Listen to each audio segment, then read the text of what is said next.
Isang magandang hapon po or magagabi na rin po mamaya sa bawat isa. Latest weather update tayo, pero bago tayo magpatuloy, palike and subscribe po para mamaya ay may update ko kayo sa lagay ng ating panahon. So mag-ingat pa rin po kayo sa banta ng lindol, no, dahil kahapon malakas po ang naranasan nating lindol sa ilang bahagi po ng Luzon, Visayas at Mindanao. So mag-iingat, no, at maging handa bawat oras. So tuloy-tuloy po tayo. Hypnosis po natin galing po sa Pag-asa. Easterlies po siya nakakapekto sa ilang bahagi po ng eastern section po ng ating bansa. Northeast monsoon naman sa ilang bahagi po ng extreme northern Luzon. So makikita nyo naman sa ating pinaka live radar dito nga po sa may baba ng bandang Silangang Mindanao. May typhoon po, may super typhoon tayong nakita dito, which is yung extension niya, yung hangin ay papunta direkta sa ating bansang Pilipinas, kasama yung isang active LPA na ang tumbok po palapit sa Philippine Area of Responsibility. So binabantayan po natin kahit malayo po ito sa ating bansang Pilipinas,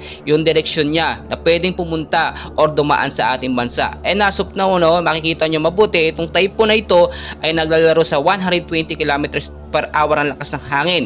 Yung active LPA naman nasa 30 kilometers per hour. So maging maingat tayo at patuloy po natin i-monitor yan, yung galaw niyan, kung ito nga ba yung magkakaroon ng direktang daan dito sa ating Philippine Area of Responsibility. So tuloy-tuloy po tayo, no, sa area po ng Eastern Visayas, Northern Mindanao, Caraga, Davao Region, Bohol at Lanao del Sur po. Ang panahon po dyan ay maulap ang panahon, no, na may mahinang pag-ulan ngayong hapon at posibleng lumakas po pagdating po sa gabi. So ngayon po sa ilang bahagi ng ating bansa, nararanasan na po yung pag-ulan ngayong hapon at posibleng lumakas pa yan pagdating po ng gabi. Dala po yun ng localized thunderstorm, no, mga easterlies po, southeast monsoon, northeast monsoon na siyang tumatama sa ilang bahagi ng ating bansa.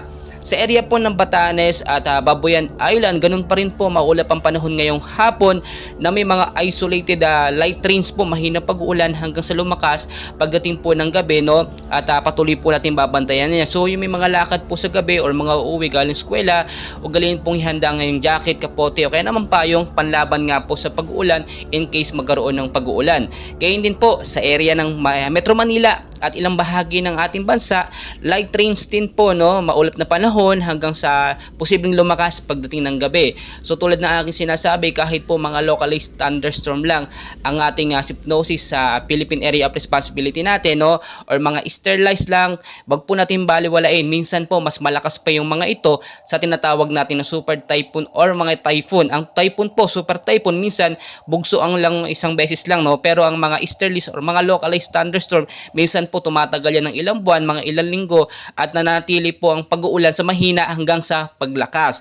So lagi ko pong pinapaalala, yung may mga lakad po ngayong hapon, no, or sa gabi, i-check nyo muna ang lagay ng panahon sa inyong area, no, tulad po ng ating mga nabanggit. Siguro naman nakita nyo, no, mag-ingat po kayo dyan sa banta po ng pagbabaha sa mababang lugar po sa Metro Manila, sa Luzon, at linisin na po yung mga estero canal in case po magkaroon ng pag-ulan, hindi po tayo makakaranas ng pagbabaha. Mag-ingat din po yung mga landslide prone area, especially sa may bandang Silangang Mindanao, which is dyan po kadalasan dumadaan po mga active LPA, mga cloud cluster, kasama mga localized thunderstorm. Siya nagbibigay ng malakas at patuloy na pag-uulan sa ilang mga bansa po, no, or sa bansa natin. Tulad ng aking sinasabi, maging I'm ready po tayo sa bawat posibilidad dahil never and ever po natin mape-predict ang galaw po ng magyoor ng panahon, pabago-bago po yan. Especially mag-ingat din kayo sa banta ng lindol at bantayang mabuti ang area ninyo, ko, i-monitor talaga, i-check mabuti ang lagay ng panahon. May mga apps po tayo na makakatulong, no, para ma-monitor kung gaano kalakas ang lindol. Kapag malakas po ang lindol,